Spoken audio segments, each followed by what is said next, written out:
चलिए, आप लोग का नहीं टूट रहा है हैं? और आप वहां से कदिन पाए हैं? हैं? कदिन पाए हैं?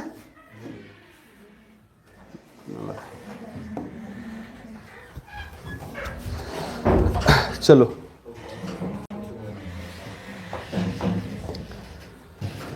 तो कल हम लोग समझ रहे थे मिट्टी निर्माण की प्रक्रिया। ये कहाँ शुरू हो गया हो? अच्छा, ये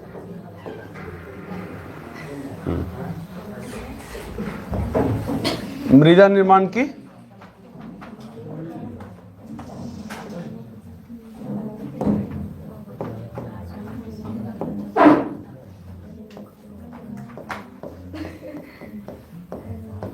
तो कल हमने बताया था आप लोगों को कि मृदा निर्माण की प्रक्रिया में हम दो चीजें पढ़ते हैं ना, कि मृदा का निर्माण जो होता है उसमें दो प्रोसेस शामिल होते हैं।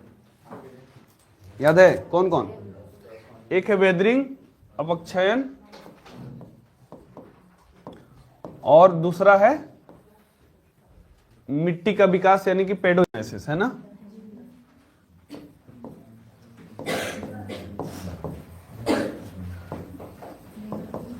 इसको मृदा का विकास बोलते हैं, मृदा का विकास, है ना। अब तुम लोग को हम बताए थे कि अपक्षयन में दो तीन प्रकार होता है ना। एक है भौतिक अपक्षयन, फिजिकल है भौतिक अपक्षयन। दूसरा है केमिकल, रासायनिक। और एक है बायोलॉजिकल यानी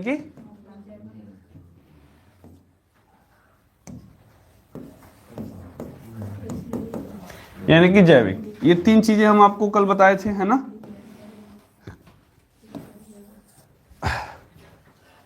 रोशन तुम बताओ, भौतिक अपक्षयन किसे कहते हैं? माने भौतिक अपक्षयन कैसे हम पहचानेंगे कि ये भौतिक है, ये रासायनिक है और ये जैविक अपक्षयन है? आई थी कल? नहीं आई थी तो क्लास में नहीं देखी होगी। बहुत बढ़िया। तुम बताओ सकीना। ओए, अब नींद से जग जाओ। भौतिक बताओ, भौतिक अपक्षयन किसे कहते हैं?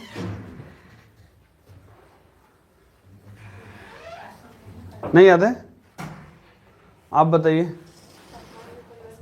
हाँ, सिंपल सी बात है कि जब जो अच्छा, अपक्षयन का मतलब क्या होता है? चट्टानों का टूटना। और चट्टान क्या है? चट्टान, अगर आपसे पूछा जाए चट्टान क्या होते हैं, तो खनिजों का मिश्रण होता है। यानी कि चट्टानों के टूटने का मतलब खनिजों का टूटना, है ना। और आपको ये भी मैंने बताया था कल, हल्ला, आपको मैंने कल ये भी बताया था कि चट्टान कितने प्रकार के होते हैं, है ना। चट्टान 3 प्रकार के होते हैं। एक है आग्नेय, इग्नस। दूसरा है अवसादी। और तीसरा है रूपांतरित यानी कि मेटामॉर्फिक, है ना। सबसे पहला बना हुआ चट्टान आग्नेय है, जो ज्वालामुखी उद्गार से बनता है। ये जब टूटता है तो फिर अवसादी चट्टान बनता है। इसमें धात्विक खनिज पाए जाते हैं, इसमें हमेशा अधात्विक खनिज पाया जाएगा, जैसे कोयला वोयला। मिट्टी कौन सा है? मिट्टी जो चट्टान कौन सा है? अगर आपसे पूछा, मिट्टी भी एक चट्टान है ना। ये कौन सा चट्टान है? अवसादी चट्टान है। क्योंकि इसमें, अच्छा, मिट्टी में तुम लोगों को कल ये भी बताया था मैं कि मृदा में क्या क्या चीजें शामिल होनी चाहिए। मृदा में आपको क्या क्या चीजें शामिल होनी चाहिए? एक है आपका खनिज, याद है? एक है आपका खनिज और दूसरा है ह्यूमस, है ना। ये है खनिज, क्या है? जैव की अजैव? अजैव यानी कि मतलब नॉन बायोलॉजिकल फैक्टर है। अजैव मतलब जो निर्जीव है। ये निर्जीव। और ह्यूमस क्या होता है? पेड़ पौधे, कोई जीव जंतु मर गया तो उसको हम क्या बोलते हैं? ह्यूमस, है ना। मैंने मिट्टी में जो पेड़ पौधों की पत्तियां हैं, पेड़ पौधे हैं, कोई जीव जंतु, चींटी उटी या कुछ भी मर गया तो उससे किस चीज का निर्माण होता है? तो ये हो गया जैव, है ना। तो ये दोनों जैव और अजैव फैक्टर मिल करके क्या बनाते हैं? मृदा। और इसमें किसी भी चीज की कमी होगी तो मृदा अनुपजाऊ हो जाएगी। अगर उसमें खनिज भी नहीं रहेंगे तो मिट्टी अनुपजाऊ हो जाएगा, अनफर्टाइल हो जाएगा, और ह्यूमस की मात्रा भी कम हो जाएगी या घट जाएगी तो भी, समझ में आ रही है? तो ये दोनों चीजें मिल करके तब मिट्टी के उपजाऊपन को बनाए रखते हैं। ठीक है, ये हमेशा ध्यान रखना थोड़ा सा। यहां पे आओगे तो हम मृदा निर्माण की प्रक्रिया में बता रहे थे कि एक तो होता है चट्टान टूट गए, मूल चट्टान जो है वो टूटे। टूटने का कारण क्या हो सकता है? तापमान हो सकता है। अब तापमान कैसे, ये कितना आसान था, तुम लोग को नहीं बता पा रहे हो कि तापमान जो है कैसे चट्टानों को तोड़ता है? जब चट्टाने मतलब तापमान जब चट्टानों पे पड़ता है जब, तो उससे क्या होता है? गर्म होते हैं, गर्म होने पे कोई वस्तु फैलती है और ठंडे होने पे सिकुड़ती है। तो बार बार फैलाव और सिकुड़ाव के कारण क्या होगा? इनमें क्रैक्स आ जाएंगे, दरार आएंगे, और धीरे धीरे ये करोड़ों वर्षों में, 1-2 वर्ष तो है नहीं, करोड़ों वर्षों में चट्टानें टूट सकती है। ठीक है, फिर तापमान के बाद बहता जल यानी कि नदियों का जल भी चट्टानों को तोड़ सकता है। फिर हिम हो सकता है, बर्फ, और भूस्खलन, ये सब इसमें हम लोग ले सकते हैं, कोई बात नहीं। अच्छा, इसमें केमिकल में हम लोग क्या बात कर रहे थे? केमिकल में हम 2-3 चीजों की बात किए थे, आप लोगों से याद है? एक है ऑक्सीकरण, है ना,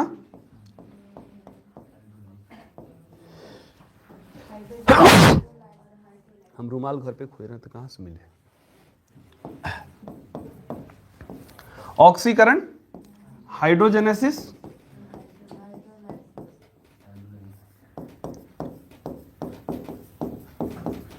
और हाइड्रोलाइसिस।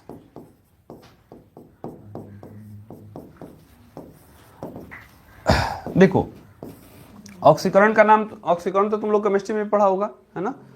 तो केमिस्ट्री में ऑक्सीकरण जब हम पढ़ाए थे तो उसमें क्या बताए थे कि धातुएं क्या होती हैं,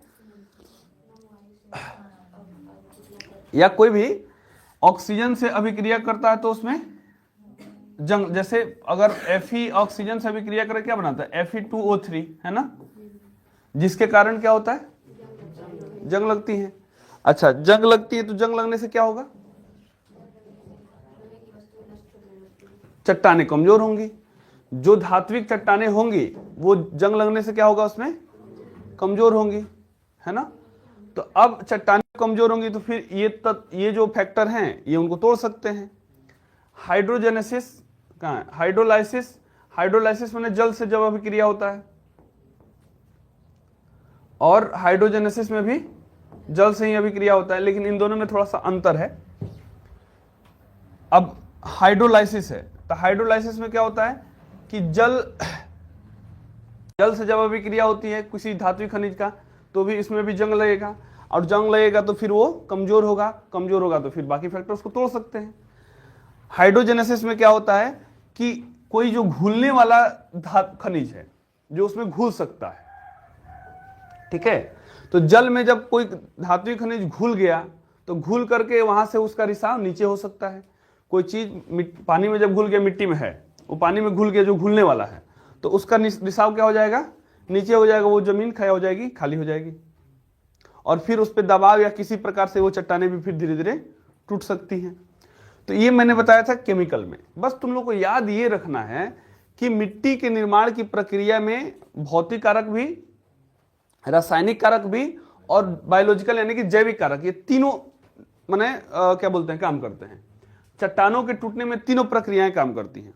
अच्छा, बायोलॉजिकल कारक में मैंने क्या बताया कि जीव जंतु, जब चट्टानों को तोड़ने की प्रक्रिया में जीव जंतु शामिल होंगे, तो जीव जंतु जब चट्टानों को तोड़ने की प्रक्रिया में शामिल होंगे तो इसको हम क्या बोलेंगे? बायोलॉजिकल फैक्टर, है ना। बायोलॉजिकल माने जैविक, है ना। ये सब लिखे थे ना हिंदी में, हो कल लिखे थे ये सब, बस हम खाली एक बार रिकैप करा रहे हैं। फास्ट रैपिड डिवीजन क्या बोलते हो तुम लोग? रैपिड रिवीजन, कुछ नहीं होता रैपिड रिवीजन। यूट्यूब पे आजकल ये मतलब इसी चला है कि 8-8 घंटा 10-10 घंटा 1 से 1.5 घंटा अगर बढ़िया से पढ़ाई कर लिया जाए तो माइंड उसके बाद काम नहीं करता है। और 8-8 घंटा 10-10 घंटा क्यों? व्यूज बढ़ाने के लिए, कि जितना मेरा व्यूज बढ़ेगा उतना, बाकी कोई देखे ना देखे वो अलग बात है। अरे भाई 8 घंटा 10 घंटा में तुम पूरा एक बुक रिवीजन कर सकते हो। पहले से जो चीजें पढ़ी हुई हैं रिवीजन करने में कितना समय लगेगा, लेकिन बुक हम नहीं, रैपिड रिवीजन हम करेंगे। तो इन चीजों से थोड़ा सा बचिए। और ज्यादा से ज्यादा आप लोग, अभी हम बार बार ये बात कर रहे हैं तो हम तो ऑनलाइन इसके मैंने समझो कि हालांकि अच्छी बात है, बहुत सारे लोग जो हैं अभी जो गांव में है शहरों में नहीं पहुंच सकते हैं या पैसे की कमी है, वो ऑनलाइन से अपना पढ़ाई कर सकते हैं, लेकिन ऑफलाइन बहुत ज़रूरी है। आप यहाँ पे कैसे हैं, किस बच्चे को हम पढ़ा रहे हैं, वो कैसा है, उसका वीकनेस क्या है, उसकी स्ट्रेंथ क्या है, सब पता है। लेकिन ऑनलाइन में टीचर बच्चों को देख ही नहीं रहा है। अब फिर इसमें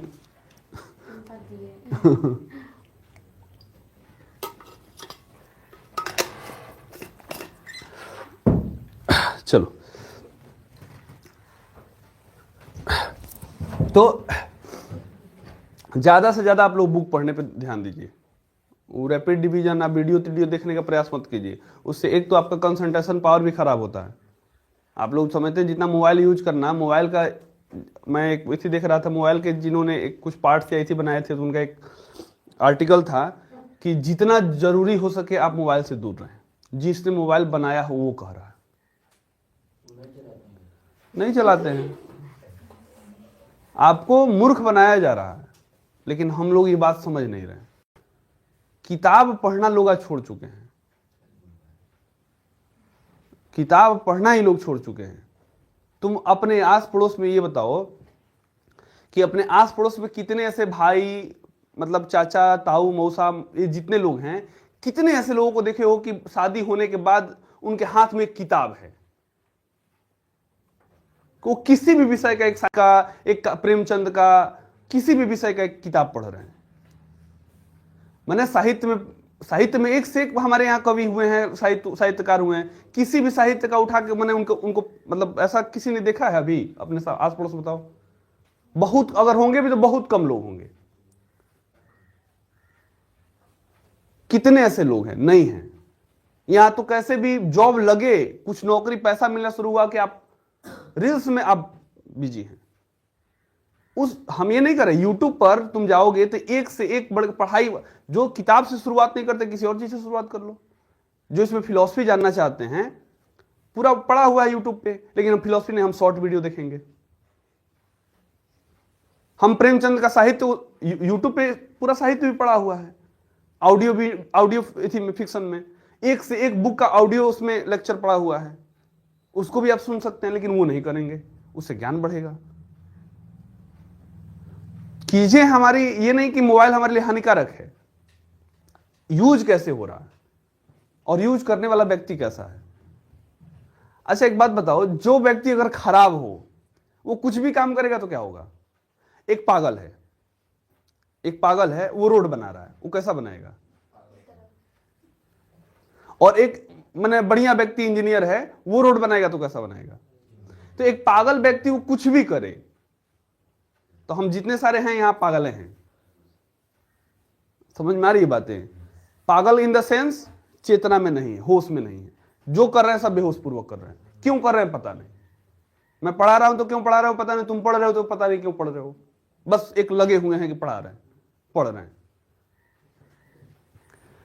कहां से कहां चला जाता हूं, छोड़ो। तो बायोलॉजिकल फैक्टर में क्या आएगा? जीव जंतु जैसे, अब कौन है देखो, लत लूत बाई मुहले पर जाई, वो एक हिस्सा है। तो जीव जंतु जो है ये कैसे चट्टानों को तोड़ने की प्रक्रिया में मदद करते हैं? अब जैसे तुम लोग देखा होगा कि जब शाम होती है तो गाय भैंस जब चरा के लोग निकलते हैं, है ना, तो वो उनके खूर से, अब तो सब रोड बना हुआ है इसी पे, उनके खूर से मिट्टियां कटती हैं, है ना। अच्छा, जब हम इन चट्टानों की मैंने आग्नेय चट्टान इन सब चीजों की बात करेंगे तो उसमें जीव जंतु जैसे काई है, लाइकेन है, ये चट्टानों पे भी उगते हैं। इसको थोड़ा देख लो, ये उठी नहीं चल रहा क्या? तभी तो करें, कहाँ गर्मी हो रहा है।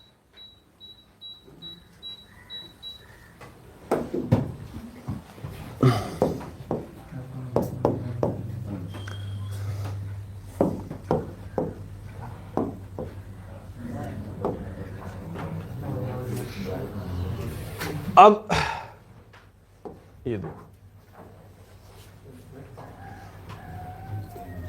ये मोसेस आ गया है, मूसा, है ना, मूसा का नाम सुना है तुम लोग?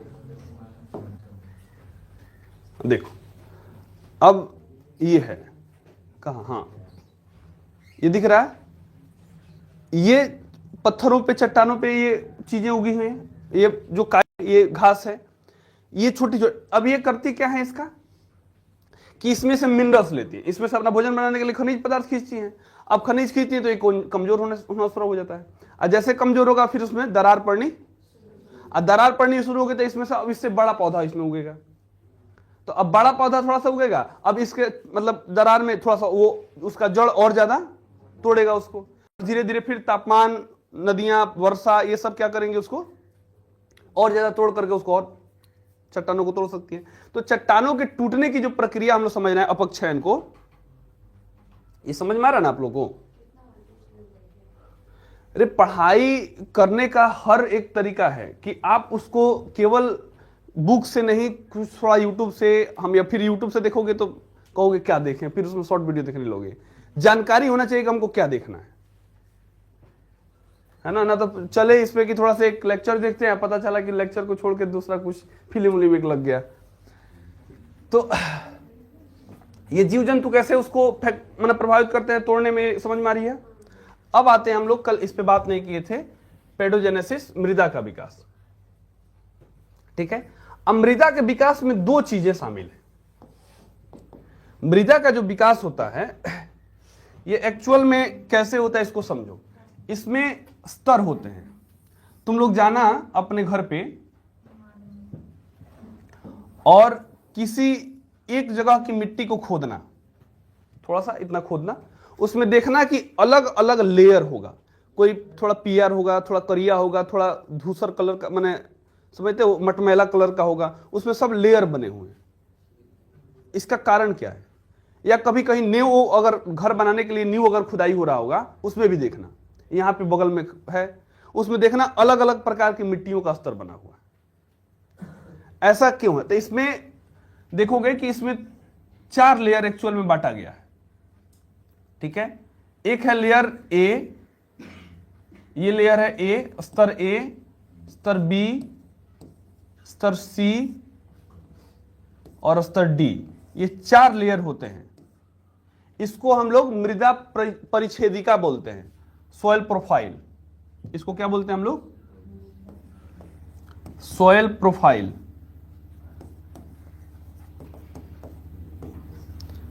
फेसबुक प्रोफाइल नहीं, सॉइल प्रोफाइल, हिंदी में मृदा परिच्छेदिका।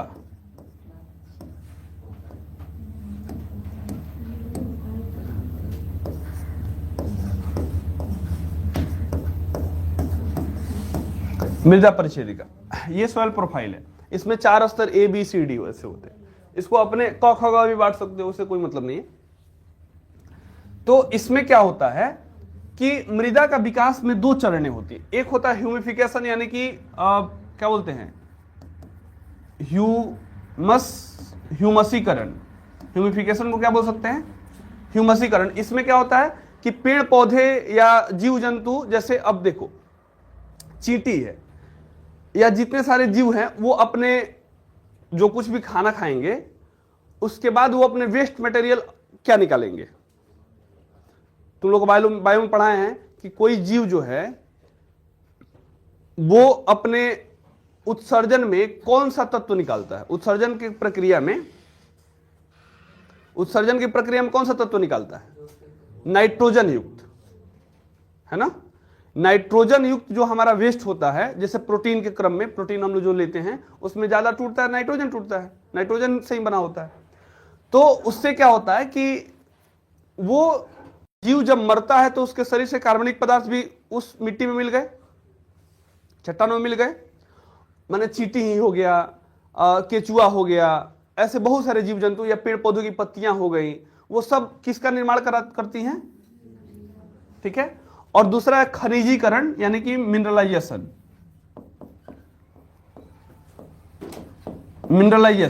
अब मिनरलाइजेशन खनिजीकरण में क्या होता है कि इसमें खनिजों की वृद्धि होती है। जो पदार्थ यहां से टूटे हुए हैं, जो खनिज यहां से टूटे हुए हैं, चट्टान टूटी हुई है, तो चट्टान का मतलब क्या है?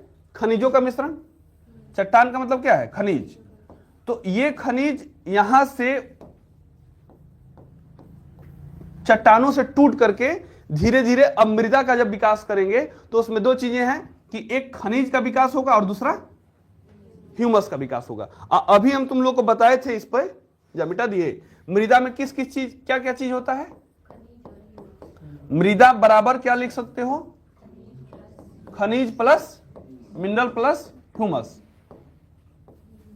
जितना हम डिटेल से तुम लोग को मिट्टी पढ़ा रहे हैं ना, जाके कहीं खोज लेना, है ना। लेकिन फिर भी इसका महत्व अगर तुम लोग नहीं समझोगे, नहीं याद करोगे, तो फिर इसका कोई वैल्यू नहीं है।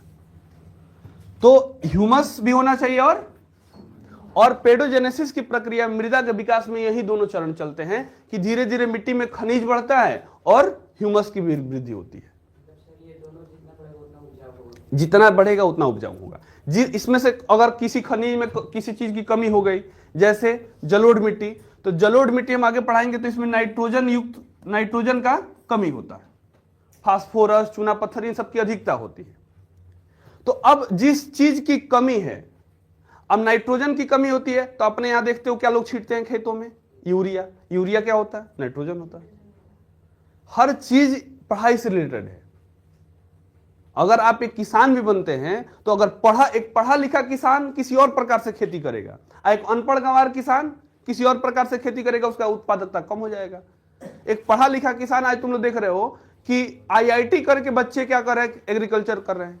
आईआईटी का एग्जाम छोड़, मतलब जॉब छोड़ करके, करोड़ों का पैकेज छोड़ करके वो कृषि कर रहे हैं। तो उनका जो कृषि करने का तरीका भी होगा वो तुम्हारे कृषि करने के तरीके से अलग होगा, क्योंकि वो मिट्टी का पीएच मान जचवाएंगे, कब कैसा पानी देना है, कितना पानी देना है, कौन सा खाद कब देना है, मिट्टी में किस चीज की कमी है, सब अब उनका जो होगा, जब इतना जांच करके रिसर्च करके जब वो खेती करेंगे तो उससे पैदावार क्या होगा?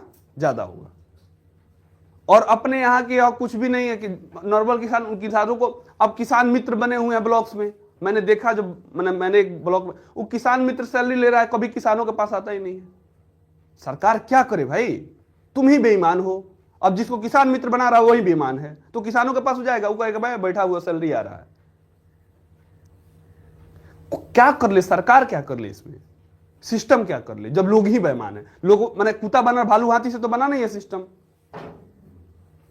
लोगों से बना है, लोग ही बेईमान है, तो क्या कर लेगा कोई? करो रिसर्च, करो उस पर बैठक बुलवाओ, हाई केस करो, हाउ केस करो, केस लड़ेगा, प्रूफ कर लो जरा, किसको है फुर्सत की केस करने जाएगा? किसानों को उतना इथी है। खैर, ये समझ में आ रही है तुम लोगों को? तो मृदा निर्माण पेडोजेनेसिस की प्रक्रिया में ह्यूमसीकरण भी होता है और खनिजीकरण भी होता है। ठीक है। अब ह्यूमसीकरण मतलब इसमें ह्यूमस की मात्रा मिट्टी में बढ़ेगी, और खनिजीकरण का मतलब क्या हुआ? खनिज की मात्रा बढ़ेगी। क्लियर है? तो इस प्रकार एक मृदा निर्माण की प्रक्रिया में तुम देखते हो कि इसमें मतलब अपक्षय चट्टानों का पहले टूटना होता है, फिर इन चट्टानों के टूटने से धीरे धीरे मृदा का विकास होता है। क्लियर है? ये पूरी प्रोसेस है। अब आते हैं हम लोग, इसको थोड़ा ये उतार लिए हो ना तुम लोग, कल तो उतार ही लिए होगे। अब आते हैं हम लोग, हाँ, अब अगला थोड़ा हेडिंग बनाओ तुम लोग।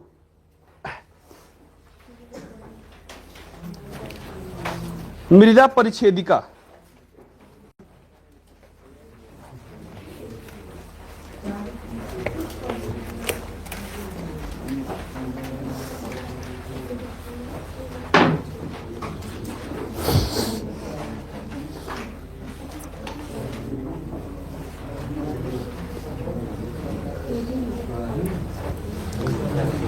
मृदा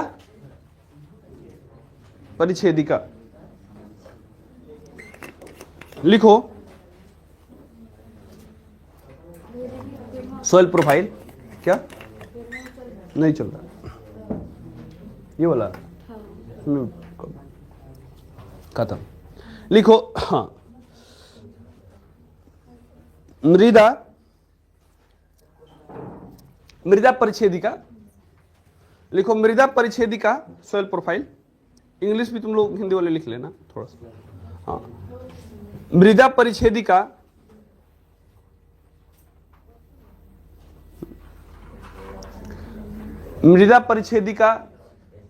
मिट्टी का हला।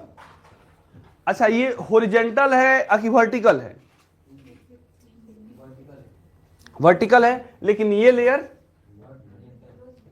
तो एक मिट्टी जो बना होगा ऐसे ऐसे हॉरिजेंटल बना होगा, फिर ऐसे बना होगा, फिर ऐसे बना होगा, फिर ऐसे बना होगा। समझ में आ रही है ना? लेकिन हम इसको एक ऐसे काट के द्वारा दिखा रहे हैं कि सबका एक थोड़ा थोड़ा थोड़ा थोड़ा भाग। समझ में आ रही है बात? तो क्या लिखे हो? मृदा परिच्छेदिका मिट्टी का, हाँ नहीं मिट्टी का मत लिखो, लिखो पृथ्वी के क्रस्ट का, माने भूपर्पटी का। मृदा परिच्छेदिका पृथ्वी के भूपर्पटी का, पृथ्वी के भूपर्पटी का, पृथ्वी के भूपर्पटी का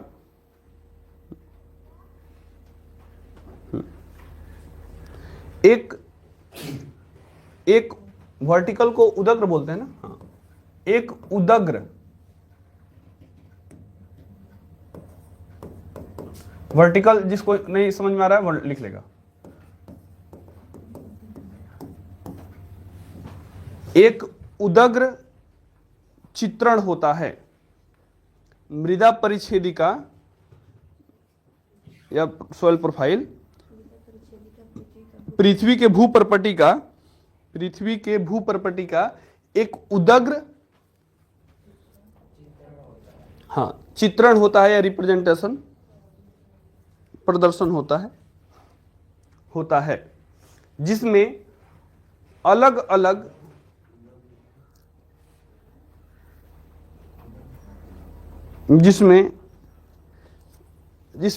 अलग मिट्टी के परतों को दिखाया जाता है। सॉरी, जिसमें मिट्टी के अलग अलग परतों को दिखाया जाता है। मिट्टी के जोड़ लो, जिसमें मिट्टी के अलग अलग परतों को दिखाया जाता है, जिसमें मिट्टी के अलग अलग परतों को दिखाया जाता है। हो गया? अब इसको क्या करो तुम लोग, ये उतार लो।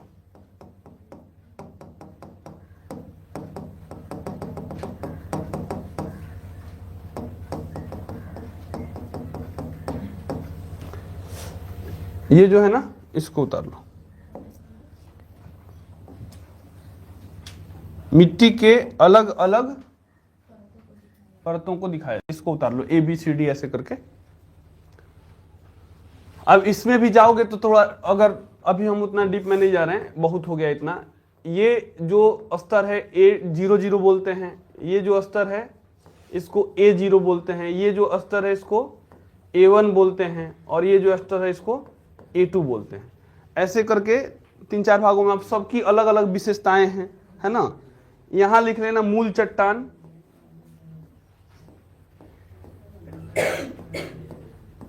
ये D वाला जो है ये मूल चट्टान है। तो इसमें चाहो तो बांट सकते हो, नहीं तो उसका कोई हम लोग काम नहीं। हम ये बताए हैं कि इसमें जो ऊपर वाला लेयर होगा, इसमें जितने पेड़ पौधे होंगे ये इसी में उगते हैं। छोटे छोटे जो पेड़ पौधे होते हैं इसमें मिनरल्स ज्यादा होते हैं, इसमें खनिज ज्यादा होते हैं, ह्यूमस की मात्रा, उपजाऊपन सबसे ज्यादा ऊपरी परत में होता है। ठीक है, निचला वाला परत तो उससे कम उपजाऊ होता है, उससे कम सबसे नीचे वाला जो होता है मूल चट्टान, ये बहुत कम उपजाऊ होता है और ये असंगठित होता है। ठीक है, तो उतना तुम लोग को नहीं पढ़ना, ये सब इंटर की बातें हैं, 11th की। लेकिन हाँ, एक चीज तुम लोग से आशा की जा रही है कि जब मृदा परिच्छेदिका कहा जाए सोयल प्रोफाइल, तो तुम ये बता सको कि अच्छा ये सोयल प्रोफाइल क्या है, मिट्टी के अलग अलग स्तर को बना करके एक हॉरिजॉन्टल वर्टिकल रूप में दिखाया गया। ठीक है, समझ में आ रही है ना बात?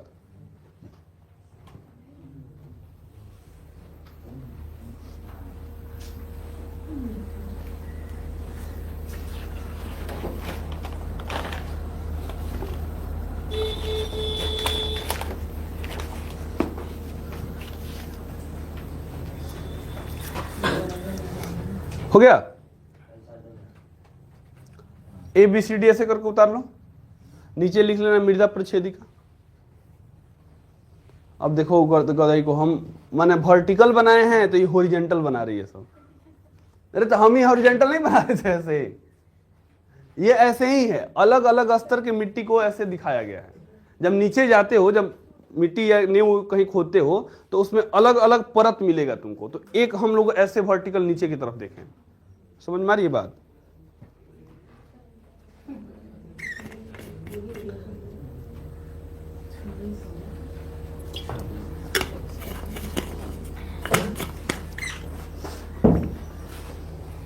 हो गया?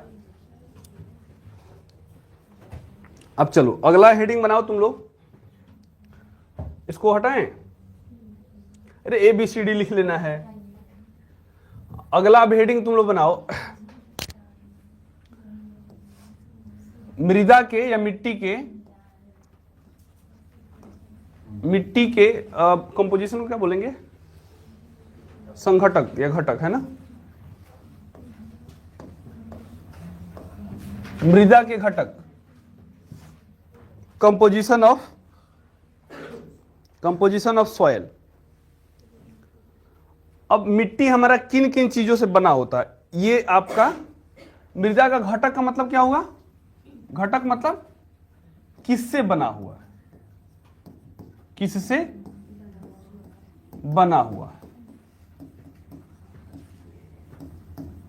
कंपोजिशन इसका क्या है? ठीक है, तो मिट्टी हमारा किसी से बना हुआ, अभी हम बताएं ह्यूमस से और खनिज से। लेकिन अब थोड़ा उससे ऊपर की हम लोग बात करनी है। जैसे अगर हम तुमसे पूछें कि एक जल है, जल किससे बना हुआ? मूल रूप से हाइड्रोजन और ऑक्सीजन से। तो हाइड्रोजन और ऑक्सीजन किस क्या बोलते हैं? जल के घटक हो गए, कंपोनेंट हो गए। समझ में आ रही है बात?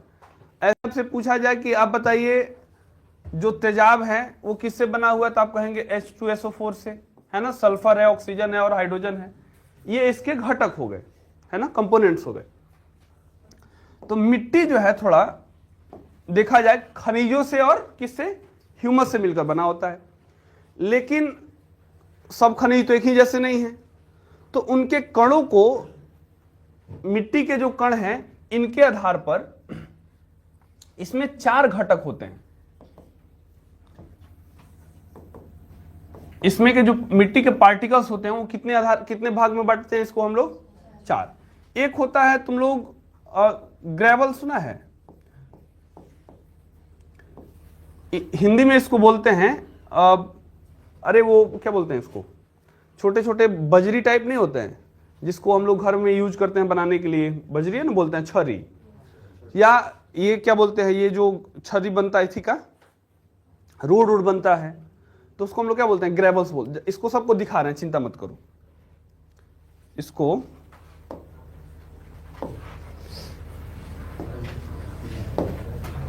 तो ऐसे ही तुम लोग 4 बनाओ, तो मृदा के संघटक में 4 ऐसे बनाओ, तो मैं बता रहा हूं।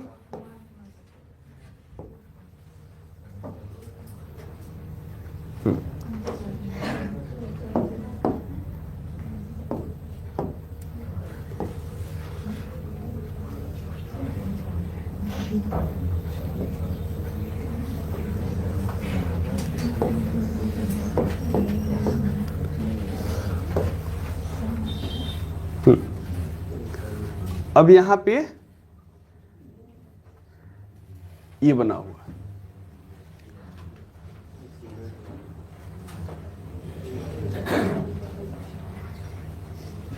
ये दिख रहा है सबको? क्या नहीं ओपन हो रहा हो?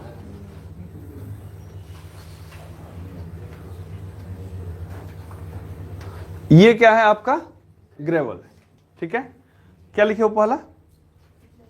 हाँ, पहला लिखो इंग्लिश में ग्रेवल, और हिंदी में इसको बोलते हैं बजरी। बजरी लिख लो, ग्रेवल। उसके बाद दूसरा लिखो सैंड, बालू। मृदा के घटक में ही 4 भाग में हम बांटे थे, उसमें लिखो पहला ग्रेवल, दूसरा लिखो बालू, बालू कण। उसके बाद लिखो तीसरा सिल्ट को हम लोग क्या बोलते हैं? गाद। सिल्ट को क्या बोलते हैं? गाद। ये बालू कण हो गया, ग्रेवल हो गया, बजरी, और ये हो गया सिल्ट। और चौथा है क्ले। क्ले को हिंदी में बोलते हैं चीका। चिकनी मिट्टी सुना है तुम लोग? चीका।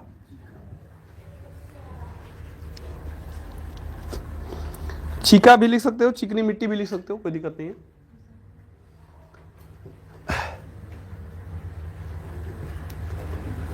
है ना? तो मृदा के 4 घटक, ये ऑर्गेनिक सॉइल, ये अलग नहीं होता, इसी में से होता है। कार्बनिक मिट्टी को अलग से नहीं करना। तो एक होता है ग्रेवल, एक होता है सैंड, एक होता है गाद, और एक होता है क्ले। है ना? इन चारों को मैं क्यों बता रहा हूं, इसमें थोड़ा सुनना। ग्रेवल का जो आकार होता है, एक कण का जो आकार होता है, ये 5 mm से होता है। ये लगभग कितना? 5 mm। ठीक है? जो बजरी का आकार होता है, जो मिट्टी में हम लोग देखते हैं, तो 5 mm हो सकता है। अब इसमें थोड़ा बड़ा करके दिखाया गया है, समझ में आ रही है ना बात? सैंड जो होता है, ये माने 0.5 से 5 mm तक का हो सकता है। 0.5 से 5 mm इसका आकार हो सकता है। यहां पे लिख रहे हैं ना, दिख रहा है ना सबको? 0.5 mm से 5 mm तक हो सकता है, माने इसके बीच में होगा। सिल्ट जाओगे तो ये 0.2 से 0.02 से 0.02 mm से कितना? 0.05 सॉरी 0.5 mm तक का हो सकता है। दिख रहा है ना?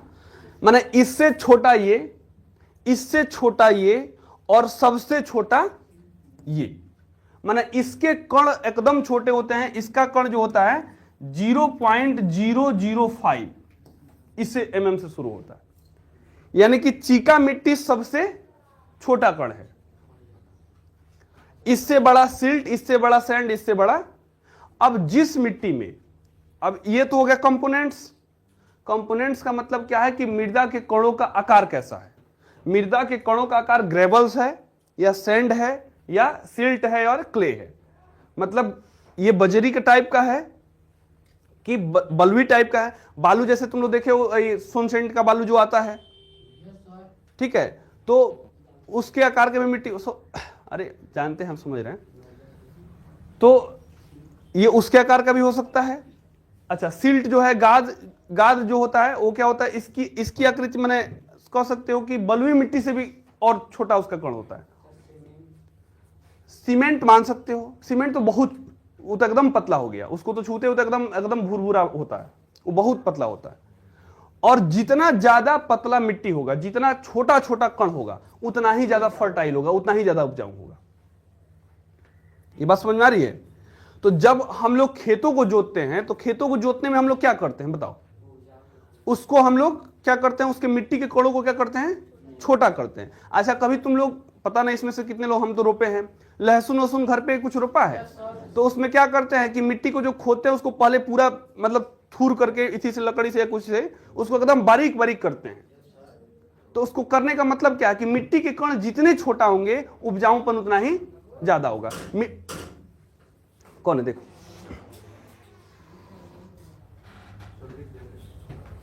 क्या हुआ?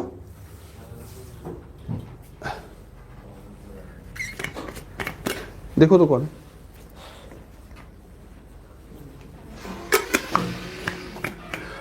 ये बात समझ में आ रही है आप लोगों को? तो जहां आपने मृदा के कंस्टिट्यूएंट लिखा है, जहां आपने मृदा के घटक लिखा है, वहीं पे बजरी के बगल में, मतलब बजरी के नीचे कर लो इसका आकार, बस ऐसे ही खाली आकार जाना के छोड़ देना तुमको। इसका आकार, अरे बजरी लिखे हो उसमें ऐसे लिखना लो एरो बना के, एक लाइन माने एक से, इसका आकार 0.5 से, सॉरी क्या बोलते हैं, इसका आकार 2 mm से 5 mm, 2 mm से 5 mm तक हो सकता है। 2 mm से 5 mm खाली लिखना लो, समझ में आ जाएगा आकार है।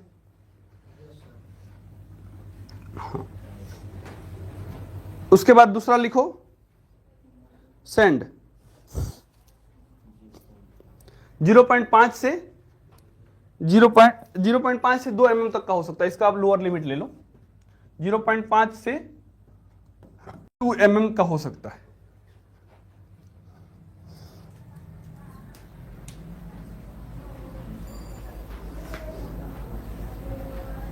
हो गया, 0.5 से 2 mm का हो सकता है। इसमें ले लो फिर 0.05 कर लेना, एक और इसमें थोड़ा एक और जोड़ लेना।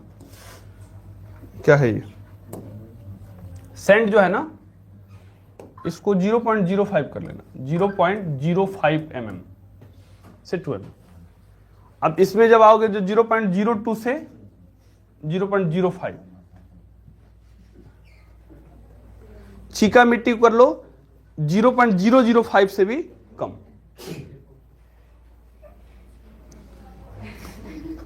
हो गया। अरे ओवरऑल एक तुम लोग को बताइए, किसी याद नहीं रखना है, ये दिमाग में रहे कि जो ग्रेवल होता है, बजरी होता है, उससे छोटा होता है बालू का कण, बालू से छोटा होता है सिल्ट माने गाद, और गाद से भी छोटा कण किसका होता है, चीका का। तो अगर ऊपर से नीचे अगर याद करोगे माने घटते क्रम में, तो सबसे ऊपर ग्रेवल, उसके बाद सैंड, उसके बाद सिल्ट, उसके बाद क्ले। बस एक ओवरऑल आपको याद होना चाहिए, ये नहीं कि अब रटने लगे 0.05 से 0. ऐसे नहीं करना है, इसका कोई जरूरत नहीं है।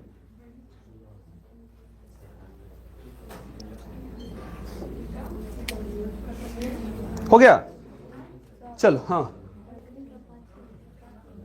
दीदी, हाई कुछ नहीं है, ये कोई नहीं है, बस ये याद रख लो कि सबसे बड़ा, ऐसे लिख लो, सबसे बड़ा, उससे छोटा, उससे छोटा, उससे छोटा, कुछ नहीं है, ये कुछ नहीं है, ये इसी में दे दिया है गधा सा। ऑर्गेनिक मिट्टी, ऑर्गेनिक कार्बनिक मिट्टी जिसमें होता है, जिसमें कार्बन की मात्रा ज्यादा होती है, उसको ऑर्गेनिक मिट्टी कहते हैं। अब देखो, ये हो गया हम लोग का ग्रेवल, सैंड, सिल्ट और क्ले, ये 4 हो गए है ना। सबसे छोटा ये है, ध्यान रखना, सबसे छोटा ये है क्ले, उसके बाद ये, उसके बाद ये, ऐसे। अब देखो, अब आते हैं हम लोग मृदा का प्रकार। अब हेडिंग बनाओ, मृदा का प्रकार, मिट्टी का प्रकार, ठीक है।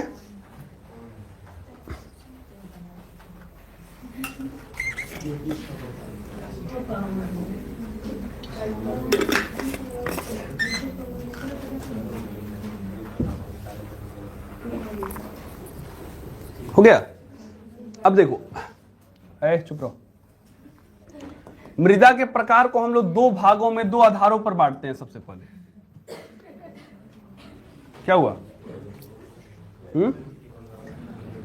मृदा के प्रकार को हम लोग, आप शांत हो गए हैं आप लोग, मस्ती मजाक चल रहा है। मृदा के प्रकार को हम लोग 2 आधारों पे बांटते हैं। एक है कि मृदा के कणों के आधार पर, मृदा के कणों के आकार के आधार पर, कि मृदा के कण जो हैं वो किस आकार के हैं। माने ग्रेवल है कि क्ले है कि सैंड है कि सिल्ट है, इस आधार पर, on the basis of particles of the soil, है ना, sorry, size of the particles of the soil. एक तो ये हो गया, और दूसरा हो गया कि कृषि के आधार पर। दूसरा क्या है, कृषि के दृष्टिकोण या कृषि के आधार पर कर सकते हो।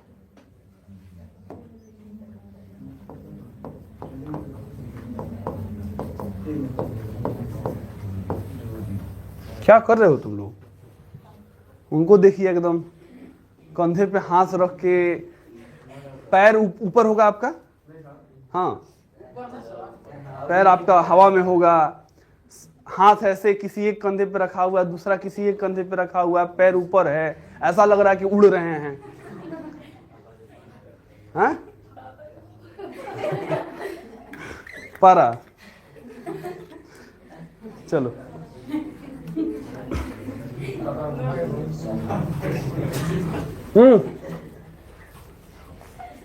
हाँ, तो देखो कणों के आधार पर जो बांटते हैं हम लोग, एक होता है कण, हम लोग कितने प्रकार के पढ़े हैं? 4। या तो मिट्टी में ग्रेवल होगा, नहीं तो सैंड होगा, नहीं तो सिल्ट होगा, नहीं तो क्ले होगा, यही होगा। किसी किसी में ध्यान रखना ये बात कि किसी किसी मिट्टी में इन दोनों तीनों का मिक्सचर भी मिल सकता है। माने हो सकता है कि किसी में सिल्ट और क्ले ज्यादा हो, किसी में सैंड और सिल्ट ज्यादा हो, किसी में सैंड और क्ले ज्यादा हो। समझ में आ रही है बात? इस चारों को मिला करके हम लोग जो मृदा का प्रकार पढ़ रहे हैं, उस आधार पर मृदा के कणों के आधार पर, कणों के आकार के आधार पर मृदा को कितने भागों में बांटा गया है? 3। एक है बलुई मिट्टी, सुना होगा तुम लोग। अच्छा, बलुई मिट्टी में किसका आकार, माने किसकी मात्रा अधिक होगी? बालू का, सिंपल सी बात है। उसमें और भी चीजें होंगी लेकिन बालू का मात्रा ज्यादा हो। तुम लोग देखा होगा जैसे हम लोग नदियों के आसपास का जो इलाका है, माने नदी के जस्ट बगल वगल का खेत जो होता है, अगर किसी के घर उधर हो तो वहां पे कौन सा मिट्टी होता है? बलुई मिट्टी है। और उस वाले मतलब जो खेतों में होता है वो ज्यादा क्या होता है? खीरा, ककड़ी, क्या बोलते हैं, ककड़ी, तरबूजा, ये सब चीजें बलुई मिट्टी में ज्यादा होती है। अच्छा, उसके बाद बलुई मिट्टी हो गया। दूसरा वो क्ले है, वो सबसे बारीक कण होते हैं।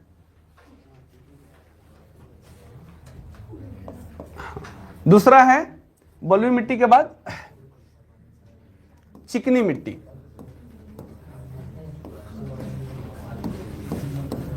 और तीसरा है दोमट, लोमी सॉइल।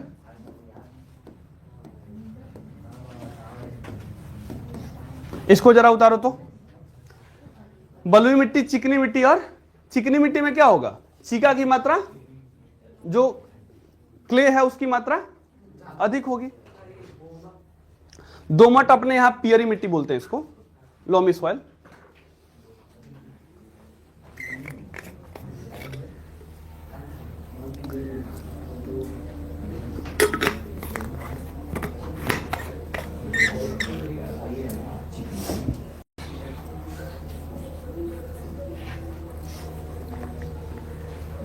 बलुई को हम लोग क्या बोलते हैं? Sandy soil. चिकनी को क्ले सॉइल।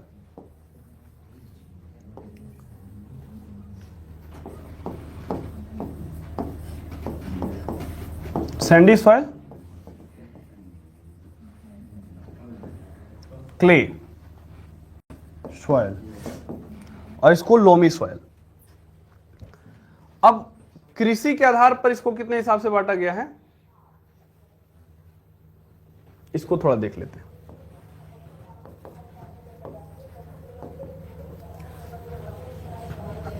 कृषि के आधार पर एक होता है रेसिडुअल सॉइल,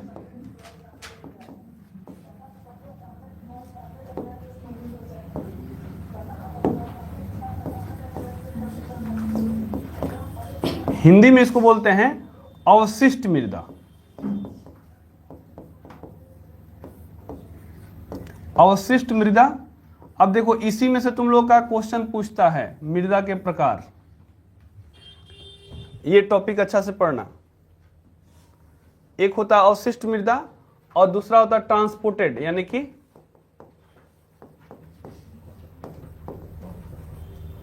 ट्रांसपोर्टेड सॉइल, यानी कि स्थानांतरित मृदा।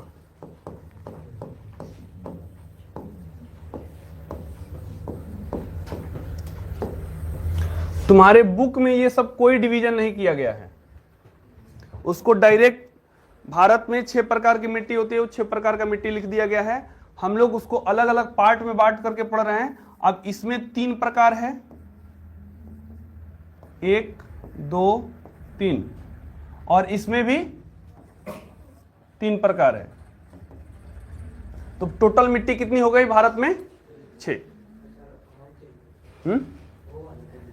ये इसमें जो हम बता रहे हैं ना, इसमें या तो बलुई, अब बलुई मिट्टी हम लोग किसके आधार पर पढ़ रहे हैं? कणों के आधार पर, कणों के आकार। तो अब इसमें किसी में बलुई मिट्टी होगा, किसी में चिकनी मिट्टी होगा, किसी में दोमट मिट्टी होगा। तो एक कण के आधार के, माने कण के आकार के आधार पर हम लोग इसको बांटे हैं, ये मिट्टी। और ये इसको जो हम लोग बांट रहे हैं, इसको हम लोग कृषि के हिसाब से बांट रहे हैं कि एग्रीकल्चर के पॉइंट ऑफ व्यू से हम इसको कितने भाग में बांट रहे हैं। सबका हो गया? अब थोड़ा इधर देखो। रेसिडुअल सॉइल का मतलब है अवशिष्ट मृदा, कि जहां बना है मिट्टी वहीं पे है, मिट्टी का स्थानांतरण, ट्रांसपोर्टेशन नहीं हुआ। माने मिट्टी जहां बना है वो मिट्टी वहीं का है, वो ये नहीं कि कहीं का बना हुआ मिट्टी कहीं का है और चला गया कहीं का है। तो ये इसको हम स्थानांतरित मृदा बोलते हैं। अब कहां बना हुआ मिट्टी वो वहीं पे, उसके आधार पर रेसिडुअल सॉइल 3 प्रकार के होते हैं। एक होता है काली मिट्टी, ब्लैक सॉइल, काली मृदा, ब्लैक सॉइल। दूसरा है लाल मिट्टी, लाल मृदा। और तीसरा है माने ये रेड सॉइल। और तीसरा आपको लेटेराइट,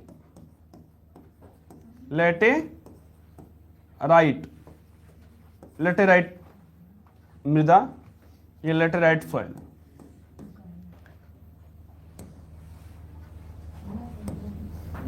तो एक हो गया आपका काली मिट्टी, दूसरा हो गया लाल मिट्टी, और तीसरा हो गया लेटेराइट मिट्टी। ब्लैक सॉइल, रेड सॉइल और लेटेराइट सॉइल, 3 ये हो गए। और इसमें जब जाओगे ट्रांसपोर्टेड में, तो ट्रांसपोर्टेड में पहला है जलोढ़, एलुवियल सॉइल, जलोढ़ मृदा, मरुस्थलीय मृदा,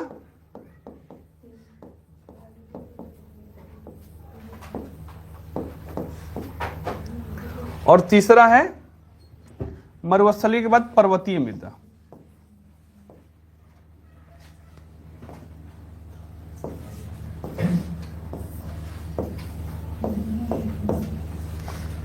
एलुवियल सॉइल, डिजर्ट सॉइल और माउंटेनियस सॉइल या माउंटेनियल सॉइल। ये है हमारा मिट्टी का प्रकार। बाप रे बाप, इतना पढ़ना है। ज्योग्राफी कैसा लग रहा है? भारी लग रहा है? ज्योग्राफी भारी लग रहा है वो?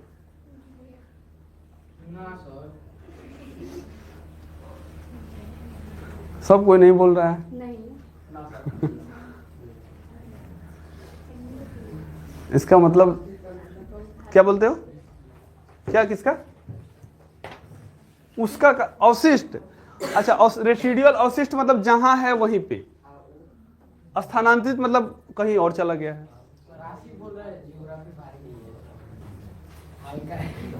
अच्छा, किताबों हल्का है। तो एनसीईआरटी देखोगे तो क्या होगा तुम्हारा? हाँ, वो तो बिहार बोर्ड का। एनसीईआरटी देखोगे तो उसमें और सिलेबस हटा दिया है,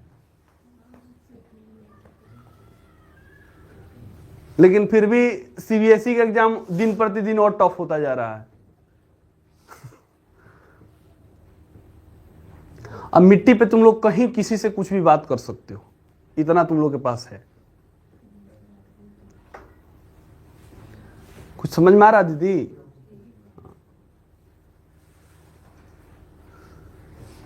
सबसे पहले हम लोग पढ़े थे क्या? पृथ्वी का भूपर क्या बोलते हैं, क्रस्ट मेंटल कोर। वहां से हमने आपको बताया कि नीचे के जो पदार्थ हैं ज्वालामुखी के द्वारा ऊपर कैसे आते हैं, उससे ऊपर आते हैं तो चट्टान बनता है, फिर चट्टानों में टूटना होता है, अपक्षयन होता है, फिर अपक्षयन के बाद आपको पेडोजेनेसिस मृदा निर्माण चलती है। अब इससे करके मिट्टी जो बनता है उसका मिट्टी परिच्छेदी का अलग अलग स्तर बनते हैं, और अलग अलग स्तर जब बनते हैं तो उसके बाद हमने पढ़ा मिट्टी के कण कितने प्रकार के होते हैं। तो मिट्टी के कण हैं, बजरी हो सकता है, बालू हो सकता है, गाद हो सकता है और चीका हो सकता है। अब उसके आधार पर हम लोग मिट्टी के कणों के आधार पर उसको हमने 3 भागों में बांटा मिट्टी को। कौन कौन? बलुई, चिकनी और दोमट। उसके बाद कृषि के आधार पर, एग्रीकल्चर के आधार पर हम लोग इसको 2 भागों में बांटे, एक अवशिष्ट मिट्टी और एक, तुम लोग को याद कौन होना चाहिए, ये 3 गो और ये 3 गो। चलो, मिट्टी कितने प्रकार के हैं भारत में? 6। ठीक है, तो इस 6 प्रकार में सबसे पहला है, दूसरा लेटेराइट मृदा, इधर जलोढ़, मरुस्थली और, ठीक है, black soil, red soil, laterite soil, इसको बोलते हैं एलुवियल सॉइल, इसको मरुस्थली को क्या बोलते हैं? डिजर्ट सॉइल, और इसको पर्वत का माउंटेनियस सॉइल। तो ये 6 प्रकार की मिट्टी हमारे भारत में पाई जाती है। अगर अब यहां से क्वेश्चन लिख लो तुम लोग, ये तो सब हम लोग डिवीजन बांट लिए, अब क्वेश्चन लिखो, भारत में कितनी प्रकार की मिट्टी पाई जाती है? भारत में कितनी प्रकार की मिट्टी पाई जाती है? घर से लिख के लाना है। भारत में कितनी प्रकार की मिट्टी पाई जाती है? 6। इसी 6 का नाम लिख लेना है।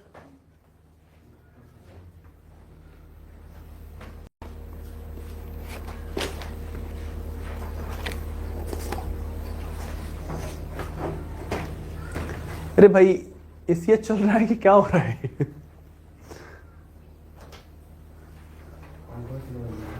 हाय,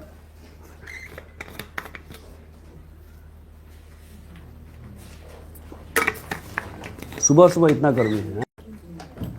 हो गया सबका? ये घर से करके आना है। क्या लिखोगे?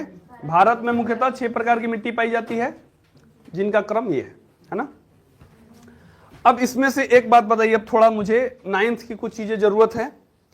भारत के भौतिक स्वरूप के बारे में कितना लोग आपने पढ़ा हुआ है? ऐसा थोड़ी है, बहुत लोग पढ़े होंगे। भारत के भौतिक स्वरूप को फिजिकल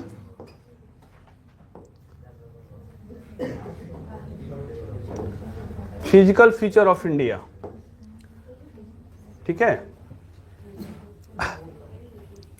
भारत का भौतिक स्वरूप जो तुम देखोगे, एटलस अब कल से लेके आना है आप लोगों को।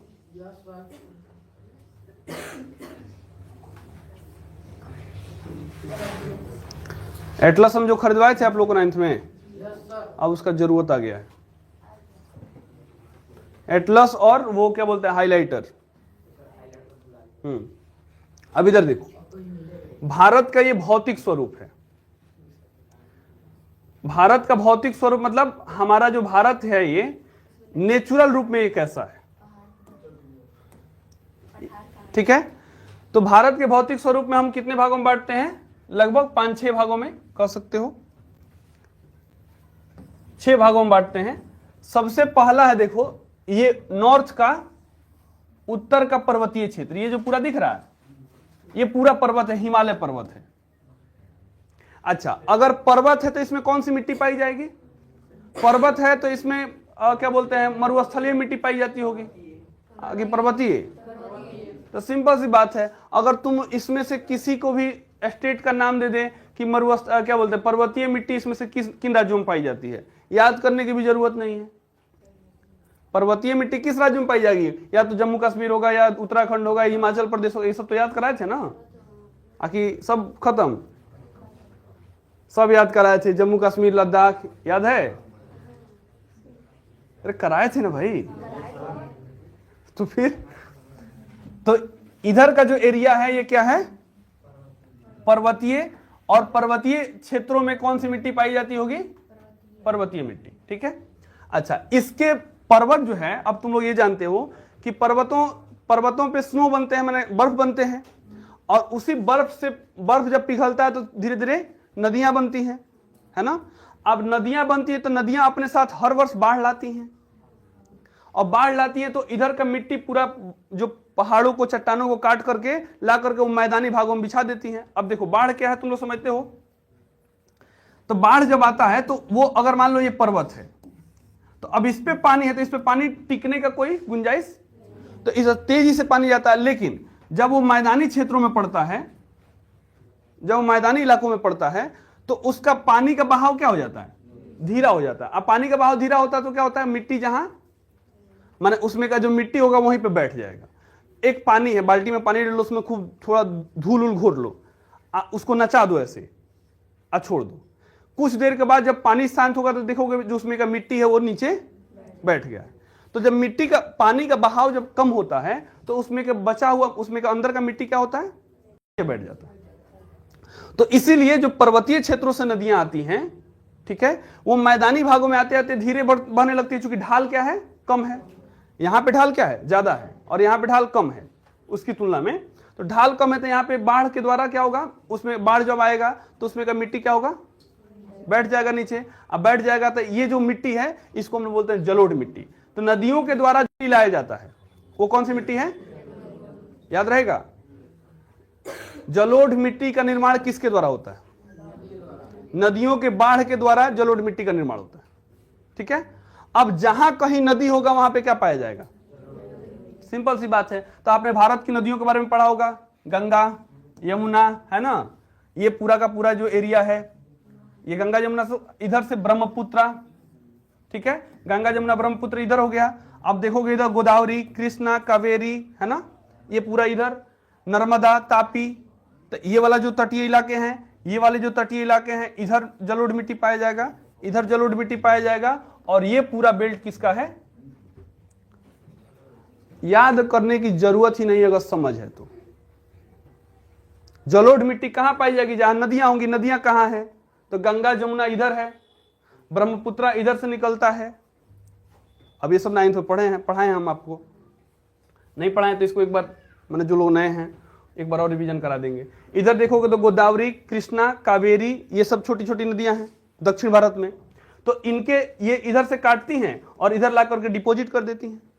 इधर से चट्टानों को काट करके इधर जो तटीय इलाके हैं यहाँ पे जो बनता है, इसको तटीय इलाकों में कौन सी मिट्टी होगी, तो इसको हम कौन सा बोलते हैं, पूर्वी तटीय भाग, और इसको पश्चिमी तटीय भाग।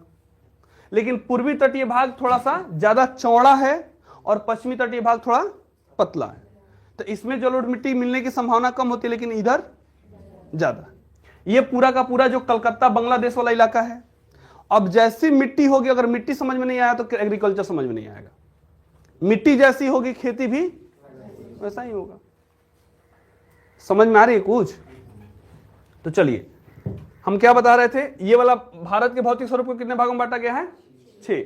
ये वाला पूरा भाग उत्तर का पर्वतीय क्षेत्र, इसके नीचे ये दूसरा हुआ मैदानी क्षेत्र। ये जो है पूरा 2 नंबर, ये 1 नंबर है। 2 नंबर उत्तर का पहला 1 नंबर है उत्तर का पर्वतीय क्षेत्र, दूसरा है उत्तर का विशाल मैदान, ग्रेट प्लेन ऑफ इंडिया।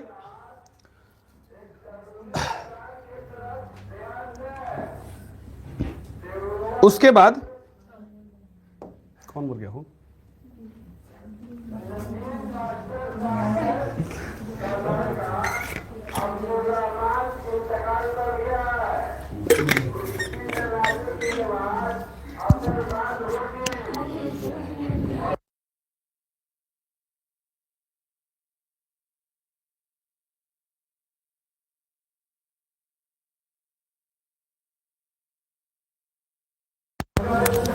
देखो पहला हो गया ये, दूसरा हो गया ये, तीसरा जो एरिया तुम देखते हो ये है दक्कन का पठार। ये जो इलाका दिख रहा है तुम लोगों को, ये जो इलाका तुम लोगों को दिख रहा है ये क्या है, ये तीसरा है दक्कन का पठार। जहां पठार होगा वहां पे खनिज संसाधन, कौन सा खनिज, धात्विक। ये पूरा का पूरा जो एरिया है धात्विक खनिज से भरा हुआ। और पठार किस चीज से निर्मित होता है, ज्वालामुखी से, उसी दिन कल ने बताए थे। तो ये तीसरा कौन सा हो गया, चलो एक बार पहला 1 नंबर कौन सा है भारत का भौतिक स्वरूप, पहला उत्तर का पर्वतीय क्षेत्र, दूसरा उत्तर का विशाल मैदान, तीसरा दक्कन का पठार, 3 को हो गया। चौथा जो देखोगे यहां पे अरावली के जस्ट बगल में ये थार का मरुस्थल है। ये वाला इलाका जो है थार मरुस्थल है। तो इधर चौथा भाग हो गया हम लोग का मरुस्थल। अब मरुस्थल तुमसे अगर पूछ दे कि मरुस्थलीय मिट्टी किस में पाई जाती है, मरुस्थलीय मिट्टी कहां पाई जाती है? मरुस्थल में। अब ये कौन सा इलाका होगा? राजस्थान, थोड़ा सा गुजरात का भी इलाका, समझ में आ रहा? मरुस्थलीय मिट्टी किस राज्य में पाई जाएगी? राजस्थान, गुजरात। जलोढ़ मिट्टी किस राज्यों में पाई जाएगी? इन राज्यों में। पर्वतीय मिट्टी किन राज्यों में पाई जाएगी? इन राज्यों में। अब ये जो तुम देख रहे हो, ये कौन सा इलाका? तीसरा, दक्कन का पठार। तो दक्कन का पठार, जहां पठारी भाग होता है वहां पे ब्लैक सॉइल निर्मित होता है। इसको हम आगे बताएंगे। जहां पठारी भाग है वहां पे माने काली मिट्टी निर्मित होती है। तो ये पूरा का पूरा एरिया जो है ये कौन सा होगा? ये वाला, खासकर ये वाला डेक्कन प्लेटू, ये जो है ये पूरा का पूरा, ठीक है, ये काली मिट्टी होगा। इसको हम लोग और विस्तार रूप में बोल सकते हैं प्रायद्वीपीय भारत या प्रायद्वीपीय पठार। अब प्रायद्वीपीय पठार में दक्कन का ही पठार आता है, छोटा नागपुर का पठार भी आता है। इधर तुम लोग देखोगे माने सतपुड़ा के नीचे इधर तुमको कर्नाटक का पठार है। अब ये सब फिजिकल मैप में तुम लोग खोई ना। इधर कर्नाटक का पठार है, बाबा बुदन की पहाड़ी, ये सब तुम लोग को पढ़ाए होंगे। इधर तुम लोग देखोगे पश्चिमी घाट पर्वत है, इधर पूर्वी घाट पर्वत है। अभी सब याद आ रहा है कि नहीं पता नहीं, ठीक है। तो भारत के भौतिक स्वरूप में एक ये हो गया उत्तर का पर्वतीय क्षेत्र, दूसरा उत्तर का विशाल मैदान, तीसरा ये प्रायद्वीपीय पठार। अब प्रायद्वीपीय पठार का एक भाग है दक्कन प्लेटू, 3 हो गया। चौथा हो गया मरुस्थलीय क्षेत्र, 4। और 5वां है ये तटीय क्षेत्र, इधर भी। और तट किसे कहते हैं? जो इधर समुद्र से जुड़ा हुआ है, तट हम लोग कहते हैं। जैसे नदी पे जाते हो तो नदी का जो किनारा होता है उसको क्या बोलते हैं? तट। तो इधर का भारत का ये वाला जो हिस्सा और ये वाला हिस्सा, ये दोनों, इसको हम क्या बोलते हैं? तटीय क्षेत्र। इसको बोलते हैं पूर्वी तटीय, पूर्वी तटीय। और इसको बोलते हैं, ये सब 9th का चीज है, पश्चिमी तटीय। हमारा सिलेबस इसीलिए पीछे रहता है। क्लियर है? कितना हुआ? 5। और छठा इधर अंडमान निकोबार इधर और लक्षद्वीप इधर। मैंने 6 भागों में इसको मेनली हम लोग बांट सकते हैं। क्लियर है? यहां तक क्लियर है सबको? अब एक नजर आप लोग डाल लीजिए मिट्टी पर।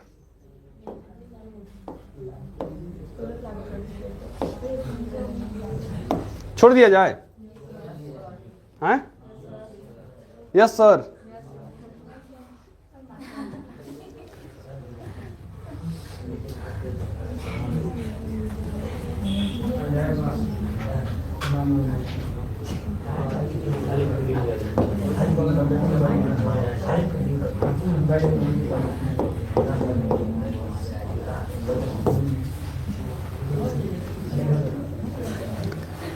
घर पे जाना, तुम्हारे मैप क्या बोलते हैं, एटलस में भी दिया हुआ है, बुक में भी दिया हुआ है।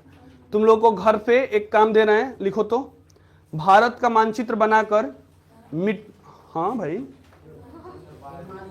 मारेंगे थोपी से अस्थिर हो जाओगे। कैसे भी करके बना के लेना है।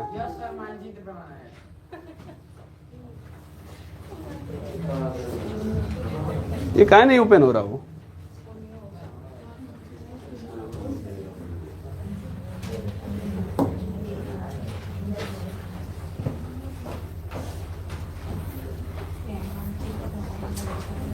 भारत का मानचित्र बनाकर, ये वाला मानचित्र एक बना लेना। इस पे भारत का मानचित्र बनाकर मिट्टी या मृदा, हाँ, मृदा के वितरण को दर्शाएं। मानचित्र, मैप, गदही भारत का मानचित्र बनाकर कल चेक करेंगे सबका। कल छुट्टी है, तब परसों होगा क्लास।